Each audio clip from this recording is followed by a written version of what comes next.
ক্ষমতা ও শক্তির কাছে গোটা একটা জাতি আজ তিল তিল করে শেষ হয়ে যাচ্ছে। নিরীহ নিরস্ত্র মানুষকে শেষ করে দেওয়া হচ্ছে। পাখির মতো ছোট ছোট শিশুদেরকে শেষ করে নিশ্চিহ্ন করে দেওয়া হচ্ছে। ভবিষ্যতের তাদের জীবনটা লাইফটাকে শেষ করে দেওয়া হচ্ছে। দেখেন, গাজাতে চলমান হামলার ফলে সৃষ্ট বিভীষিকাকে যেভাবেই বর্ণনা করি না কেন তা কিন্তু কম হয়ে যাবে। যে কোনো নাটক, সিনেমার দৃশ্য কিংবা গল্পের কাহিনীও সেই বিভীষিকার কাছে হার মানতে বাধ্য। বোমার সাথে অসহায় মানুষগুলোর শূন্য আকাশে ঝাঁঝরা হয়ে উড়ে যাওয়ার দৃশ্যটা পাষণ্ড হৃদয়ের মানুষের দিল কম্পিত করে ফেলবে।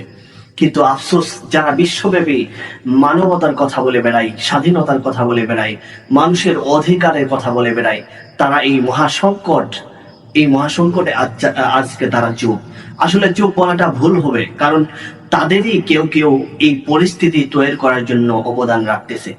সেটা হোক ডিরেক্টলি বা ইনডিরেক্টলি। আপনি যেটাই হন না কেন, Israel will be destroyed in a terrible way sooner or later, ইনশাআল্লাহ।